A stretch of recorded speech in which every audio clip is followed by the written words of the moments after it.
In this session, learners will analyze the digital generation's preference to receive information quickly from multiple hyperlinked digital sources and apply their findings into instruction by completing an integration plan. They will also analyze the digital generation's preference for multitasking and parallel processing and apply their findings to instruction by completing an integration plan. In your course text, Reinventing Learning for the Always-On Generation, Strategy and Apps That Work, and many more just like it. And what a great deal of academic research is pointing to is that as parents, citizens, and particularly as educators, what we need to understand is that while on the outside kids today pretty much look the same as we did when we were growing up, which belays the fact that on the inside, neurologically, today's digital generations are completely different. Not just because they physically mature years earlier than kids did even 15 years ago. Not just because of the clothes they choose to wear or choose not to wear. Not just because they might want to dye their hair or style it differently than we did. Not just because of the music they listen to or the games they play. Not just because of the way they talk, what they say, or how they communicate.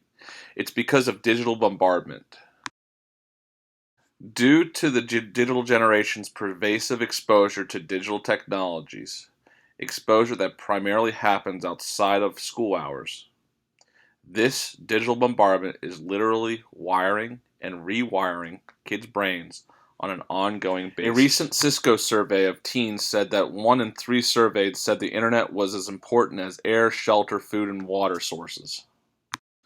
60% of those surveyed in China and Brazil believed that the internet was more important than air, shelter, food, and water sources. And by the way, according to writer Dana Boyd, it's not that they're addicted to their technologies. They're addicted to friendship, a friendship that is a mix of online and face-to-face interactions. So let's ask some questions here. What's going on? Why is the digital generation spending so much time with their digital technology? And why is the amount of time being spent increasing so quickly? There are many reasons, but the simple answer is because there's such an incredible and ever-changing array of available content in every imaginable area. Let me show you what I mean. This is a website called The Internet in Real Time. It summarizes how quickly data is accumulated on the web. It summarizes data from hundreds of online sources and sites and shows what's happening on a second-by-second basis. New members of Facebook, number of iPads and cell phones sold, number of tweets, number of apps downloaded, number of games played, Skype phone calls, emails sent, new Wikipedia articles posted, number of Google searches, number of photos added to Flickr, and so on. Sit back for a minute and watch this screen. The number being generated are absolutely staggering. And as you watch them relentlessly grow, you need to appreciate that the numbers being generated are only marginally affected by socioeconomics, and that this is happening 24 hours a day, 365 days a year, nonstop.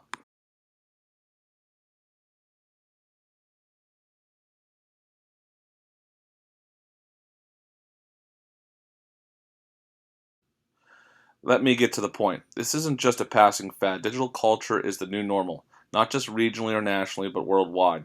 And this new world of digital immersion and multitasking has affected virtually everything in our lives, from our thought processes and work habits to our capacity for linear thinking to how we feel about ourselves, our friends, and even strangers. It's almost impossible to overstate the significance of what's happening right now. This is not a temporary aberration. It represents a fundamental and, I believe, irreversible shift in the way our societies communicates. I appreciate that some of you might not get what the big idea is, but honestly, if you haven't adopted social media in a significant way, you risk shutting out the most important, powerful communications channel ever known. And you have to understand that this is just the beginning. We're still early on in the social networking revolution. And as parents, as citizens, and particularly as educators, this is the new reality. We have no choice but to engage with the new digital landscape and work to ensure that it affects our kids in a positive, responsible manner. I said earlier, the greatest challenge we face at this time is that the older generations are having real trouble identifying with and understanding the new digital landscape, because almost none of these things are experiences that we witnessed or experienced when we were growing up. What's your response to these incredible numbers? Do you think digital bombardment has any impact on the way the digital generations think, on the way they learn, on the way they view the world, or on what interests and engages them? Now, because the digital generations have grown up in a time of digital bombardment and spend an extensive amount of time accessing the digital landscape, they have developed 9 new core learning attributes. During the rest of the course, we will explore these 9 attributes along with the strategies and apps educators can use to access the attributes during instruction.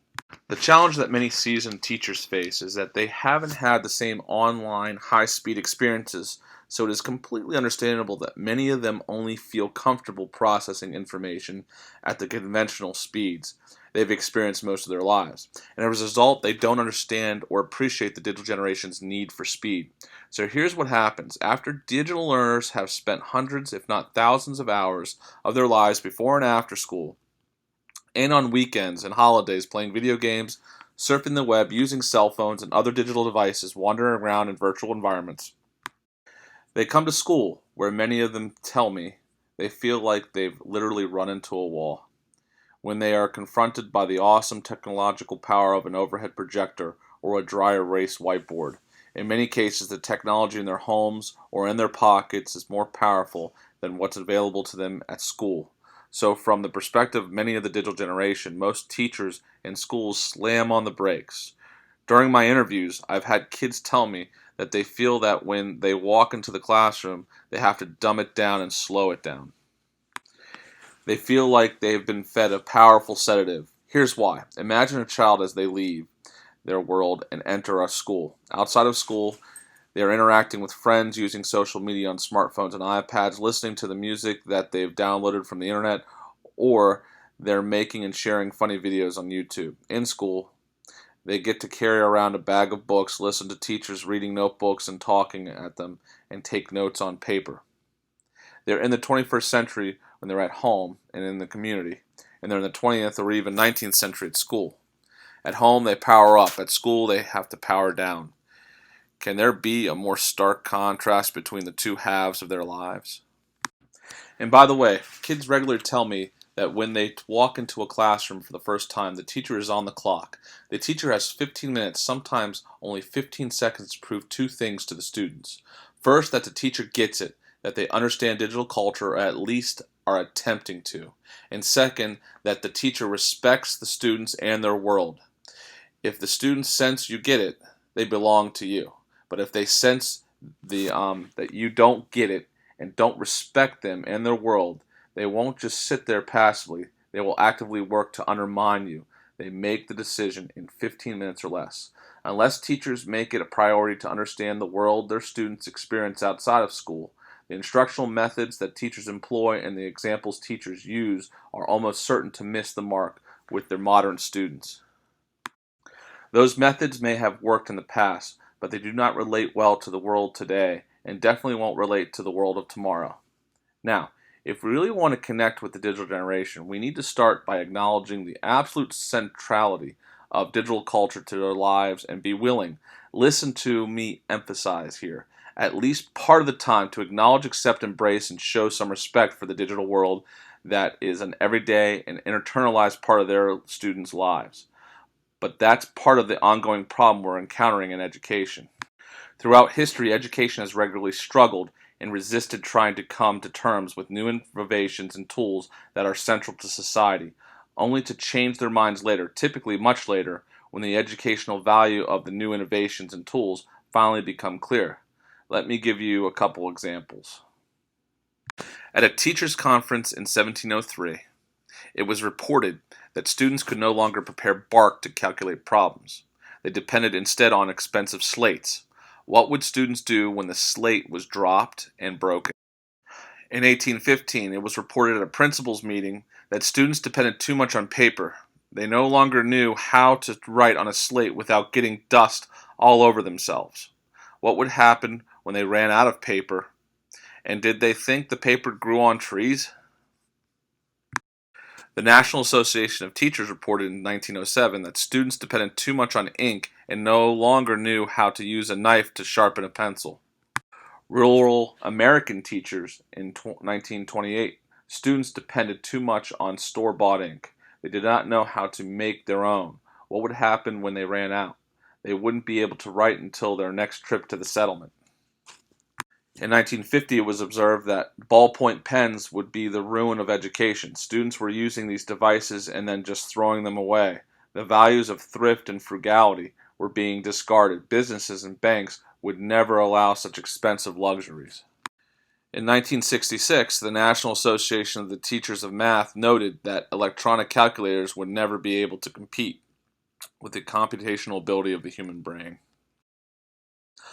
Online social networking tools like Facebook, Twitter, Skype, Snapchat, Instagram, not to mention Wikipedia and blogs, are just the latest new technologies to be thrown under the bus by education. The crazy thing is that this is happening at a time where almost every student is carrying a personal and powerful network in his or her pocket. One of the most conservative educational organizations internationally, the National School Board, released this report called Creating Connections, which suggests schools can no longer be the last place to catch up to the present. Policymakers debate if students deserve the right to learn with the very tools that the policymakers rely on for success each day. School is one of the only places where they can't pull out a device to answer questions. As a result, our students are being left unprepared for their futures. The National School Board states that schools must catch up to students, not the other way around. They suggest that students need to be using cell phones, iPads, and other personal digital devices as academic tools for research and learning, the same way they use Bunsen burners and microscopes, and that particularly in the times of budgetary shortfalls like we've seen to allow to be experiencing at this moment, that we're absolutely crazy not to allow students to use the devices in schools for educational purposes. That rather than banning them for the classroom, we should be showing students how to use them appropriately. Kids are given cell phones and internet access with little guidance, and then when they inevitably do something stupid, we shake our heads and use that as justification for banning them from the classroom. You shouldn't give a kid the keys to a car without first teaching them how to drive, making sure they had a license, knew that they had to be home by 10 p.m., were not allowed to drink and drive, and that there would be consequences if they didn't behave. The National School Board report says that when schools ignore or reject the technologies in the online world, that is happening almost everywhere outside of schools. And when schools ban handheld devices, the hidden message we send to students is that schools are decades behind and are completely disengaged from the very population we're supposed to be educating. The NSBA says instead of attempting to confiscate devices that we know our students love, maybe we should acknowledge that it's time to meet this new generation in their own space and figure out how we can use their preferred technologies to engage them in the classroom learning. They suggest that when we try to ban the devices and resources that are an everyday part of their lives, of young and old alike, outside of school, whether it's at school or work at home, without first carefully considering the educational possibilities and potential of these devices. That's where absolutely blowing it. Absolutely blowing an opportunity to connect with and engage the digital generation. And in doing so, that we are losing them, and that they are voting with their feet and with their minds. Put simply, the NSBA's message to education is this: the world has changed. It's time for us to acknowledge this. That it's time for us to get over it and get on with adequately preparing our students for the world that awaits them when they leave school, not just the world we experienced growing up. So based on what I've described so far, what do you think happens to engagement and learning when you have students who operate at Twitch speed and a teacher that doesn't? Some strategies that feed their need for speed include the following. Create a hyperdoc or a web-based document or page that uses text and links to other documents and resources to provide users with a connected learning experience. Create your own web quest for K-12 or higher education learning and training. The web quest must have all the essential components including an introduction, task, process, resources, evaluation, and conclusion section. Create a web page using Google Sites or Weebly or other web service to develop an online resource for learners on a specific subject or a unit of study. Select an instructional unit or training module and identify all the essential vocabulary learners must know. It should be at least 20 words. Create a vocabulary list with hyperlinks for learners to use in order to create their own definitions from the sources you provided them. Use Flipboard, Wakelet, or eLink to create a curated page for a unit or topic you must teach or train learners in. For a unit of study, create a Google Earth tour for your learners. Provide learners with enough context to understand why they are visiting the locations. Require students to search some of the linked content at each location. Next, create a list of at least 10 curated online resources for learners for a given subject or topic. Each link should include a title, an active link, and a short description of the resource the learners will be visiting. Modify a previous teaching or training resource into a connected document complete with text, hyperlinks, and images. And finally, there is a free space. You can brainstorm your own strategy, tool, or approach that aligns with this learning attribute. Produce a deliverable to demonstrate your new understanding of the attribute.